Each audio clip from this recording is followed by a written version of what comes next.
Chapter 175। अब तक। Welcome to story की दुनिया चैनल और यह है reborn in villain's body story. Next chapter के लिए लाइक 250 और कमेंट 70 कर देना।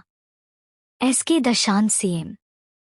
इसलिए अगर आप यह सोच रहे हैं कि मुझे इस कमरे में बंद कर देंगे तो मैं मम्मा से कनेक्ट नहीं कर पाऊंगा, तो भूल जाइए, क्योंकि मैं इस बार आपके गार्ड को सिर्फ सर पर मार कर नहीं छोड़ने वाला बल्कि उसे जिंदा जला दूंगा और कोई भी मुझे रोक भी नहीं पाएगा। इसलिए मुझे मम्मा के पास ले चलो। उसकी धमकी भले ही शिवाय को नहीं डराने वाली थी, लेकिन अगर उसकी वो वाली बात पर अगर उसकी बीवी मान लेगी तो वो क्या करेगा। इसलिए वह फ्रस्ट्रेटेड होते हुए बोला, फाइन, ले चलता हूँ तुम्हें वाइफी से मिलाने। उसके इतना बोलने से ही अम्यांश पूरी तरह खुश हो गया। आखिर हो भी क्यों ना हो, इतने दिनों से उसने अपनी मम्मा से नहीं मिला था। आगे 1 घंटे बाद सीएम आवास। एक 26 साल का लड़का सफेद शर्ट, सफेद पेंट और शर्ट ऊपर से भी सफेद ब्लेजर पहना हुआ सीएम की चेयर पर बैठा हुआ था। उसके चेहरे पर ना कोई खुशी थी, नहीं कोई गम, ना किसी का आने का कोई फर्क, ना किसी का जाने का कोई गम। तभी एक सर्वेंट दौड़ते हुए वहां आया और अपने सर झुकाकर बोला, सर, होटल ब्लू हेवन के ऑनर आपसे मिलना चाहते हैं। उनके साथ एक और लड़का भी है। सर्वेंट की बात सुनकर वह लड़का कुछ नहीं बोला और सिर्फ अपने हाथों से उसे जाने का इशारा किया। उसका इशारा पाते ही वह सर्वेंट वहां से चला गया। उसके जाते ही एक और लड़का आया, जिसे देखकर सीएम के चेयर पर बैठा हुआ लड़का बोला, कितने बजे का टाइम फिक्स था मीटिंग का। उसकी बात पर उसका असिस्टेंट बोला, सर, हमने 3 बजे मीटिंग के लिए कहा था और अभी 2:57 हो रहे हैं। उसकी बात पर उस चेयर पर बैठे हुए लड़के के मुंह से निकल गया, परफेक्ट बिजनेसमैन, और फिर अपने रौबदार आवाज में बोला, लेकर आओ उन्हें। उसके इतना कहते ही असिस्टेंट तुरंत वहां से निकल गया। इधर सीएम आवास के गेस्ट चैम्बर में ऋषित इधर से उधर टहल रहा था। जब वो फ्रस्ट्रेट हो गया तो आरवी से बोला, यार, माना वो सीएम है, लेकिन हम भी कोई आम इंसान नहीं है। अगर आप नहीं बोलती तो मैं यहाँ 1 भी मिनट भी नहीं रुकता। आखिर उसकी हिम्मत कैसे हुई आपको इतना देर इंतजार करवाने की। उसकी बात पर आरवी बोली, जिस इंसान के पास संयम नहीं होता है वह कुछ नहीं उखाड़ सकता, और अगर तुम्हारे वजह से किसी को भी जरा सा भी मेरे आइडेंटिटी के बारे में शक हुआ तो मैं तुम्हें भी विला ले जाऊंगी। उसके इतना कहते ही ऋषित को तुरंत याद आ गया कि कैसे आरवी जब भी विला में गई थी तो वह बोली थी कि यहाँ के कैदी कितने शोर कर रहे हैं, इन्हें ऐसा टॉर्चर करो कि ये चुप रहे। इसलिए वह तुरंत अपने मुंह पर हाथ रख लिया। तभी उस चैम्बर में असिस्टेंट इंटर करता है और फिर अपने सर झुकाकर बोला, माफी के लिए खेद है, लेकिन अब आप दोनों सीएम सर से मिल सकते हैं। उसकी बात पर दोनों में से किसी ने कुछ नहीं बोला और वहां से असिस्टेंट के पीछे पीछे जाने लगे। जब वे लोग सीएम के कमरे तक पहुंचे तभी असिस्टेंट पीछे मुड़कर बोला, बाय द वे, एक बात मैं आप लोगों से कहना चाहूंगा कि अभी जब आप लोग सर से बातें करेंगे मीटिंग में तो उनसे उनके प्राइवेट मैटर के बारे में कुछ मत पूछना, और खास करके उनके गर्लफ्रेंड के बारे में। इतना बोलकर वह अपने हाथों से गेट को खोल देता है और फिर वह साइड में खड़ा हो जाता है। वही ऋषित एक नजर आरवी को देखता है जिसके चेहरे पर मास्क था और फिर अपने आप को कॉन्फिडेंट में लाते हुए बोला, चुप रहना बच्चा, वरना यह लड़की तो हमेशा मैटर संभाल लेती है, लेकिन अगर इसके वजह से आज कुछ गड़बड़ हुआ तो। तभी आरवी उसको क्रॉस करके अंदर चली गई। अंदर जाते ही उसे एक खूबसूरत नक्शा किए हुए आदमी देखा। उस आदमी के आईब्रो के पास कट के निशान थे जो उसे और हैंडसम बना रहा था। आरवी 2 मिनट के लिए तो उस लड़के को देखते ही रह गई, लेकिन जल्दी ही खुद को होश में लाकर उस इंसान के सामने जाकर बोली, हेलो मिस्टर सीएमएसके। वही वह लड़का अपने सर को नीचे झुकाकर बैठा हुआ था। जब किसी लड़की की आवाज सुनता है तो वह तुरंत अपनी आंखों को ऊंचा करके देखता है तो उसकी आंखें हैरानी और गुस्से के मारे पूरी तरह से लाल हो गई। वही आरवी और ऋषित नहीं समझ पाए कि उन्हें देखते ही सीएम की आंखें इतनी लाल क्यों हो गई। तभी एसके जोर से चिल्लाता है, असिस्टेंट, वही असिस्टेंट जो कि पूरी ड्यूटी के साथ कमरे के बाहर खड़ा था, जब अपने बॉस का इतना भयानक भरी आवाज सुनता है तो जल्दी से भागते हुए कमरे के अंदर आया तो देखा कि उसके बॉस की आंखें लाल पड़ी हुई है। उसे तो पहले नहीं समझ में आया कि उसके बॉस इतने गुस्से क्यों है। तभी उसे कुछ अंदाजा हुआ और वह अपने मन में गालियां देते हुए बोला, ओह माय गॉड, मेरे से इतना बड़ा गलती कैसे हो सकता है। मैंने तो बॉस को बताया ही नहीं कि ब्लू हेवन होटल की ओनर कोई लड़की है। शीट शीट, अब क्या करूं? तभी एक शीशा का ग्लास उड़ते हुए उसके सर पर लगने वाला था, लेकिन जल्दी से उसने रिएक्ट किया और साइड में खिसक गया, इसलिए वह ग्लास सीधा जाकर दीवार पर लगा और फूट गया। वही आरवीएसके की इतने गुस्से भरी एक्शन को देखती है तो हैरान रह गई और उससे गुस्सा भी आया कि कोई कैसे एक इंसान पर शीशा का ग्लास फेंक सकता है, और अगर उसे वह ग्लास लग जाता तो क्या होता। इसलिए वह तुरंत सर्द भरी आवाज में बोली, mister SK, if you have problem then tell me, but why are you throw glass. वही आरवी की बात सुनकर एसके का ध्यान तुरंत ही आरवी पर गया।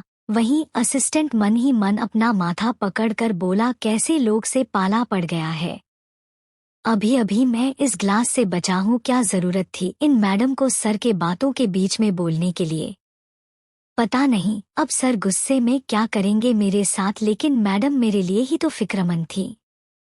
वही एसके हैरानी से आरवी के आंखों को घूर रहा था। वही आरवी भी ढीठ थी। जब उसने देखा कि एसके उसके आंखों को घूर रहा है तो वह भी अपनी आंखों से एसके को घूरने लगी। वही ऋषित और एसके का असिस्टेंट दोनों अपना सरनामे हिलाकर उन दोनों को देख रहे थे, जो किसी जिद्दी बच्चे की तरह एक दूसरे को घूर रहे थे। ऐसे ही घूरते घूरते 5 मिनट बीत गए। तभी आरवी के मन में ख्याल आया, सीएम तो चेयर पर बैठा हुआ है, इसके तो पैर नहीं दर्द कर रहे होंगे, लेकिन मैं तो खड़ी हूँ, मेरे तो पैर दर्द करेंगे। और अगर मैं घर गई और मेरा पैर दर्द करेगा तो मिस्टर क्यूटी पाई पूछेंगे कि मैंने ऐसा क्या काम किया कि मेरा पैर दर्द कर रहा है। इसलिए पहले मुझे बैठ जाना चाहिए, उसके बाद मैं इसे घूरूंगी। इतना बोलकर वह एक चेयर पकड़कर खींचकर सीधा एसके के सामने अपने पैर को दूसरे पैर पर चढ़ाकर बैठकर उसे घूरने लगती है। चैप्टर 176 जिंदा है। उसे इस तरह घूरता देख ऋषित को जरा सा भी फर्क नहीं पड़ा, क्योंकि वह जानता था कि उसकी दोस्त कैसी है। वही असिस्टेंट आंखें फाड़े आरवी के हिम्मत को देखे जा रहा था, जो इतने डेविल इंसान के सामने अपने आप को सुपीरियर रिएक्शन दे रही थी। वही जब एसके ने देखा कि यह लड़की उसे हल्के में ले रही है तो वह उसे घूरना बंद कर देता है और फिर अपने सर्द आवाज में बोला, हु आर यू। उसकी बात पर आरवी भी उसे घूरते हुए ही बोली, I am the owner of Blue Heaven hotel. वही ब्लू हेवन होटल के ओनर के रूप में एक लड़की को, वह भी इतनी छोटी लड़की को देखकर एसके थोड़ा हैरान हुआ, लेकिन फिर वह नॉर्मल होते हुए बोला, ओके। फिर बताइए मिस्टर ओनर, आप जैसे इतनी बड़ी बिजनेस वुमेन मेरे जैसे मामूली सीएम से क्यों मिलना चाहती थी। एसआर को इस तरह बोलता देख उसका असिस्टेंट उसे अजीब नज़र से देखने लगा, क्योंकि जब से वो इस इंसान के साथ काम कर रहा था तब से ही यह इंसान बहुत कम बोलता था और खुद में रिजर्व पर्सन था। तभी आरवी बोली, अब जाकर आपने बिल्कुल सही बोला सीएम साहब कि आप एक मामूली इंसान हैं, क्योंकि हम सब जनता ही हैं जो आपको वोट करके अगले इलेक्शन में सीएम बनवाएंगे, क्योंकि अभी फिलहाल के लिए तो आप बिना इलेक्शन के ही सीएम हैं। वही एसके जब इतनी छोटी पिद्दी सी लड़की के मुंह से अपनी बेइज्जती सुनता है तो उसे काफी गुस्सा आया और वह तुरंत अपने चेयर से उठकर अपनी रौबदार आवाज में बोला, बच्ची अपनी हद में रहो वरना मैं अपना हद भूल जाऊंगा तो। तभी आरवी बोली, इस तरह हरकत करने से तुम नेक्स्ट इलेक्शन में कभी सीएम नहीं बन पाओगे। वैसे भी जहां तक मैंने सुना है तुम तो काफी शांत इंसान हो। और फिर अपने मन में बोली, हाँ जानती हूँ ये कितना शांत इंसान है, इसकी तरफदारी पूरे मुंबई में फैला हुआ है। वही एसके अपने मन में बोला, यह बात मुझे क्यों नहीं पता चला कि पूरे महाराष्ट्र में यह खबर है कि मैं शांत इंसान हूँ। लेकिन वह फिर अपना ख्याल झटकर चेयर पर बैठकर इस बार पूरे नॉर्मल आवाज में बोला, तो बोलिए मिस ऑनर, क्यों याद किया मुझे?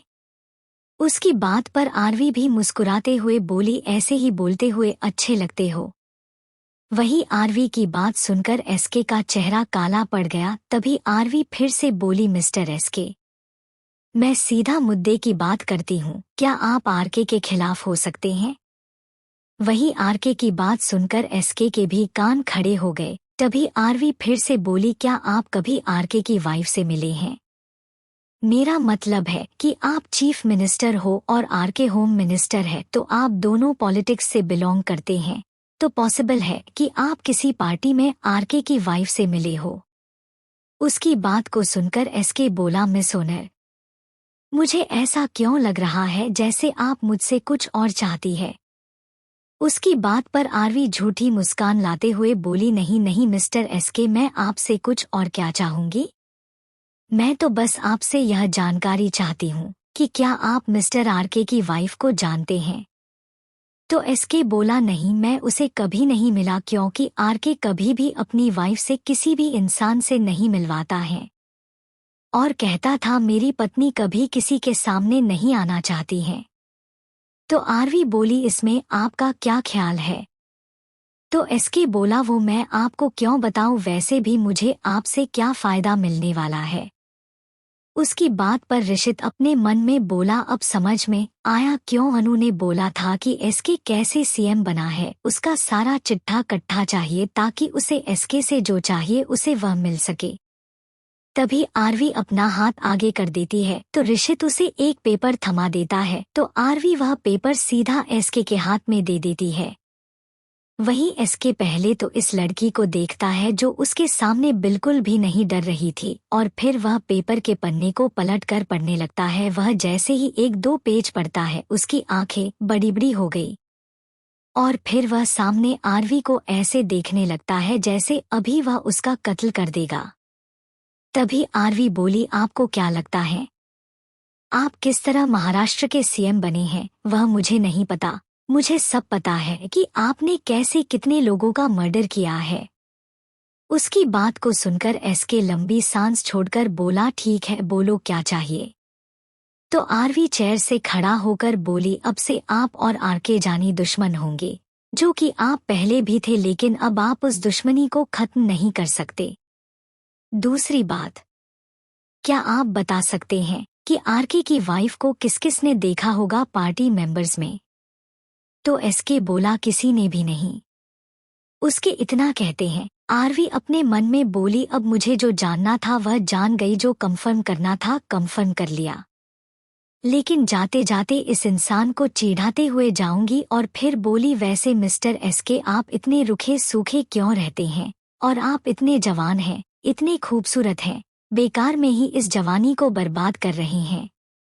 उसकी बात पर कोई कुछ बोलता तभी आरवी आगे बोली, जैसे देख लीजिए, महाराष्ट्र के होम मिनिस्टर आरके को दुनिया के सामने पत्नीव्रता पुरुष है, लेकिन उनको हम और आप जानते हैं कि उनकी जिंदगी में हर रात बिस्तर पर अलग अलग लड़की होती हैं। हर रात अपनी जवानी को दिखाना उनका शौक है। हर हर जगह मुंह मारना उनके खून में है। अभी उसके आगे वह कुछ बोलती उससे पहले ही एसके अपने सर्द आवाज में बोला, shut up and get lost. उसकी इतनी तेज आवाज सुनकर एक बार के लिए ऋषित भी डर गया, लेकिन आरवी के आंखों में कहीं पर भी डर का शिकन तक नहीं था। वह तुरंत ऋषित को इशारा करती है और बोली, बाय मिस्टर एसके, उम्मीद है हम जल्द ही मिलेंगे। इतना बोलकर वह उसे कमरे से निकल गई, उसके पीछे पीछे रिसिप्ट भी। वहीं उन दोनों के जाने के बाद एसके अपने सर को नीचे झुकाकर गहरी गहरी सांस से लेने लगा।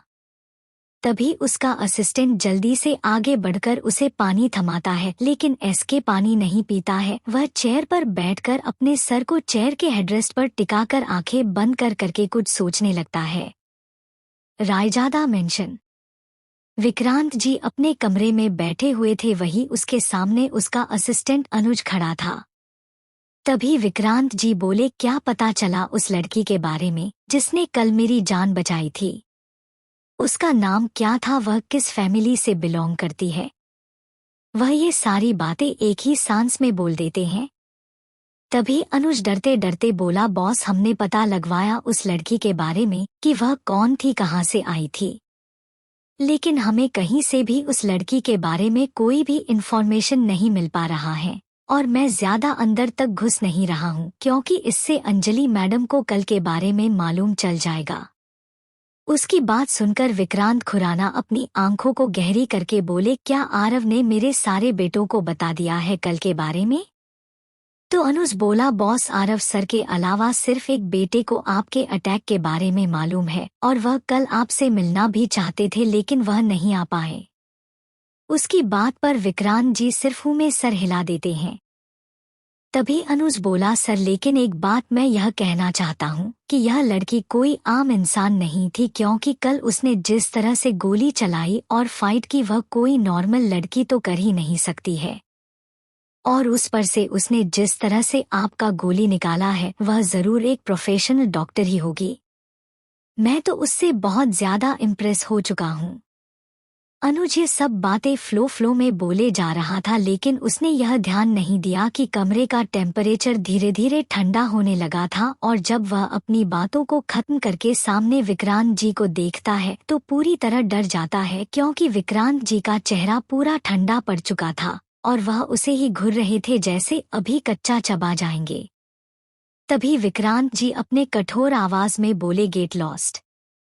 उनके मुंह से यह बात सुनकर अनुज कुछ समझ नहीं पाया लेकिन फिर भी वह अपने बॉस के बात मानते हुए कमरे से बाहर निकल गया। उसके जाने के बाद विक्रांत जी बोले, कौन हो तुम जिससे मुझे सिर्फ एक ही मुलाकात में एक अलग अटैचमेंट वाली फीलिंग आ रही है? मुझे तुमसे फिर से मिलना है और जानना है कि क्या मैं जब दोबारा तुमसे मिलूंगा तो वही अटैचमेंट मेरे अंदर फिर से महसूस हो रहा है कि नहीं। और वो बूढ़ा अनुज 50 का हो गया है लेकिन अभी भी लड़कियों के पीछे घास डाल रहा है। यह सब बोलते वक्त वह आरवी का चेहरा इमेजिन कर रहे थे। वह अभी इस वक्त ऐसे लग रहे थे जैसे वह कोई ऑब्सेस्ड फादर हो अपनी बेटी के लिए। S villa. अम्यांश अभी शिवाय के कमरे में बेड पर मुंह फूला कर बैठा हुआ था क्योंकि उसकी मम्मा अभी तक घर नहीं लौटी थी। वही शिवाय सोफे पर बैठकर लैपटॉप में अपना काम कर रहा था। तभी अम्यांश बोला, मम्मा कब आएगी डैडी? पूरे 1 घंटा से उनका इंतजार कर रहा हूँ। उसकी बात पर शिवाय पूरी तरह से फ्रस्ट्रेटेड हो चुका था क्योंकि उसने 1 घंटे में न जाने कितनी बार आरवी के बारे में पूछ लिया था। तभी गेट नॉक होता है तो शिवाय तेज आवाज में बोला, कमिंग। उसके कमिंग बोलते ही दरवाजा एकदम से खुला और ऋषभ हांफते हुए अंदर आया। उसे इतनी जल्दबाजी में आता देख शिवाय को अजीब लगा लेकिन फिर वह उसे इग्नोर कर देता है। तभी ऋषभ एकदम से शिवाय के सामने जाकर खड़ा होकर बोला, बिग बॉस बिग बॉस। अभी वह उसके आगे कुछ बोलता उससे पहले ही उसकी नज़र बेड पर बैठे हुए अम्यांश पर गई इसलिए वह कुछ नहीं बोला। वहीं जब शिवाय ने देखा कि ऋषभ बोलने में हिचकिचा रहा है तो वह अम्यांश की ओर मुड़ते हुए बोला, इसी कमरे में रहो, मैं तुम्हारी मम्मा को कॉल लगाकर आ रहा हूँ। इतना बोलकर वो वहां से स्टडी रूम के अंदर चला जाता है। वहीं ऋषभ भी जल्दबाजी में उसके पीछे पीछे जाने लगा। स्टडी रूम में आने के बाद शिवाय गेट लॉक करके बोला, बोलो क्या जरूरी काम था? ऋषभ हांफते हुए बोला, बिग बॉस। वो सारी। उसे अटकते देख शिवाय सर्द आवाज में बोला, जो बोलना है साफ बोलो और इतना हड़बड़ा क्यों रहे हो? तो 2 मिनट तक ऋषभ खुद को रिलैक्स करता है फिर बोला, बिग बॉस सारिका मैडम जिंदा है। यह शब्द सुनते ही शिवाय के पैर लड़खड़ा गए तो ऋषभ तुरंत शिवाय के हाथ को पकड़ लेता है।